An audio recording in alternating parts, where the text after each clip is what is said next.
What is up, guys? It is your boy Noah. Welcome back to a brand new NBA video.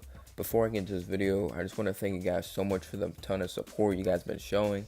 And if you want to go subscribe to my Knicks channel, the link is down in the description. But today I'm bringing you guys an updated NBA mock draft because all the positions are official. The lottery did happen last night. It was quite an interesting draft. And this is how it's going to be set 1 through 10 because I'm only doing 1 through 10 today for the NBA mock draft through the lottery. So at number 1, the Suns will select. And at number 2, the Kings will have that pick. And number 3 goes to the Atlanta Hawks. Number 4 goes to the Memphis Grizzlies.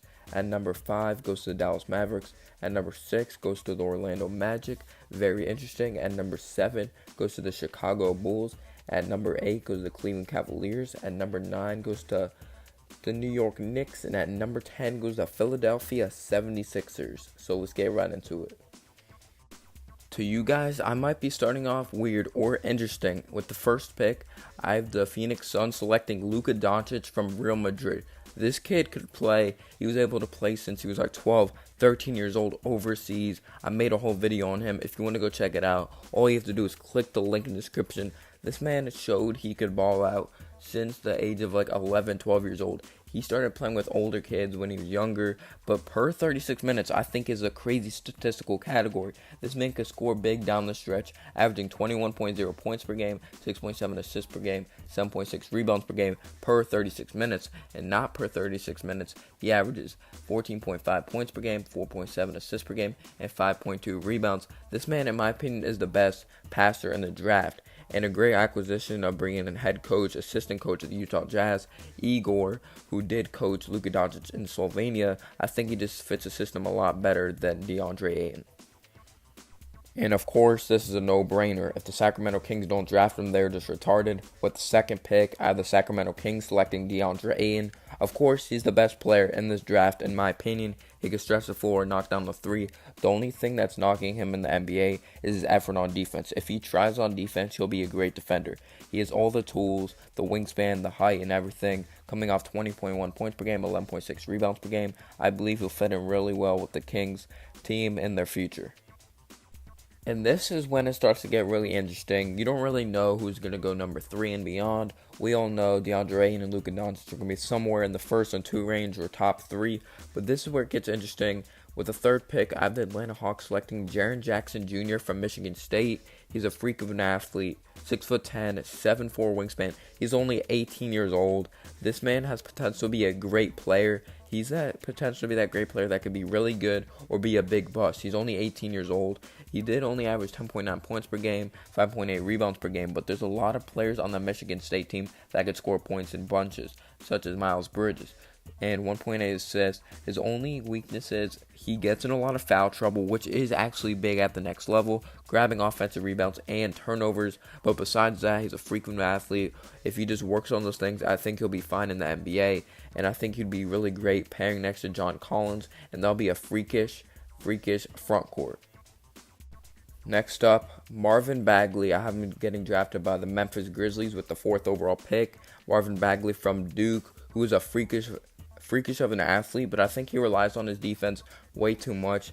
To me, he's going to have to rely on his talent level and his jump shot a lot more at the next level. It's more of a 3-and-D type NBA today, as he averaged 21.0 points per game, 11.1 rebounds, 1.5 assists, shooting an awesome 62.7% from the field and an awesome nearly 40% from 3. His weaknesses are his blocks, steals. Again, he's another player that shows no effort on defense, but he can be a freakish of a defensive player alongside DeAndre Ayton also that can be a freakish defensive player, but they just don't have the effort. They just don't think it's important. But he's only 19 years old. He still has the maturity of the game. He could still get to the next level, but I think he's going to be a really great player in the Memphis Grizzlies, and I think he'll fit in real nicely, and the Memphis Grizzlies would 100% take him.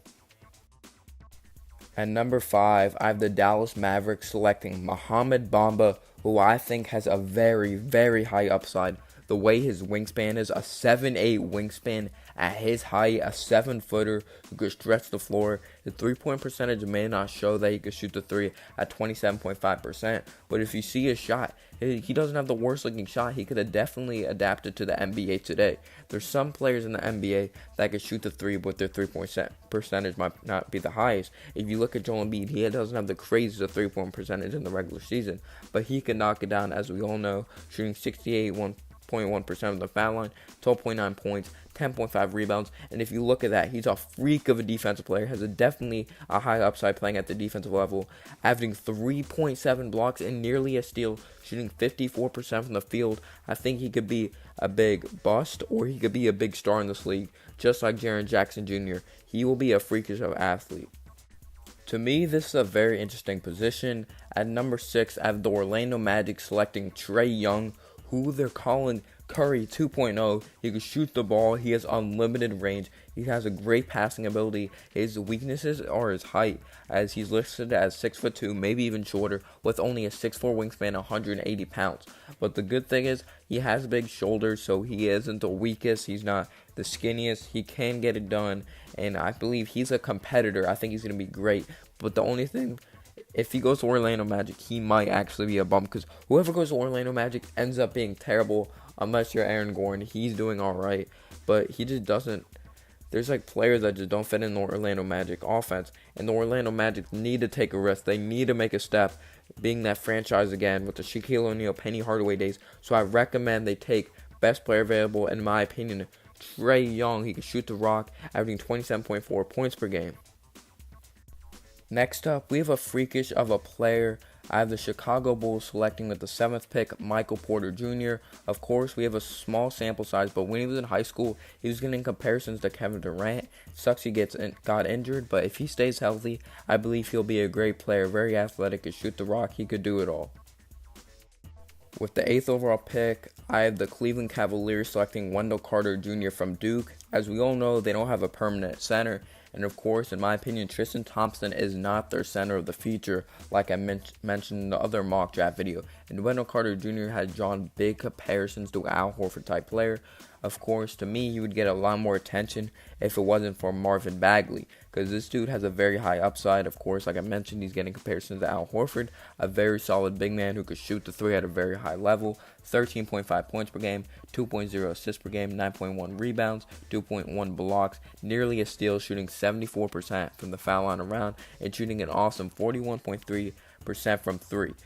And also 56% from the field in 26.8 minutes of play. This dude has a very high upside. Like I mentioned, 6'10", 7'3" wingspan, only 19 years old, power forward / center, and I think he'll fit in really good with the Cleveland Cavaliers. Maybe let LeBron stay, I'm not sure. Next up, with the 9th overall pick, I have my New York Knicks selecting Mikal Bridges from Villanova, junior out of college, 21 years old. His only weaknesses, in my opinion, are his ball handling, and his ball handling is not that bad. Besides that, he can shoot the rock. He's 21 years old, might kind of be a weakness, but to me, that's still pretty young. Not like he's like a freaking 30-year-old rookie like Pablo Pierzoni on my New York Knicks. But anyway, this dude improved every single year. 6'7", 7'1" wingspan, which is insane. 210 pounds, averaging 17.7 points per game, 1.9 assists, 5.3 rebounds per game, 1.1 blocks, 1.5 steals, shooting 85.1% from the foul line, 43.5% from 3, 51.4% from the field in 32.2 minutes. He is very effective, helping Villanova win a national championship. He was a big part of that run, but this dude is the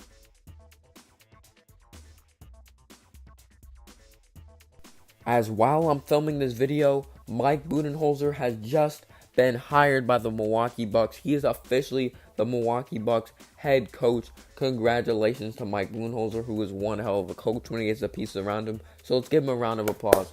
Congrats to Mike Budenholzer. I think he's going to fit in really well with the Milwaukee Bucks system and hopefully lead them far into the playoffs and maybe bring them that championship one day. Who knows? In my opinion, he's one hell of a coach.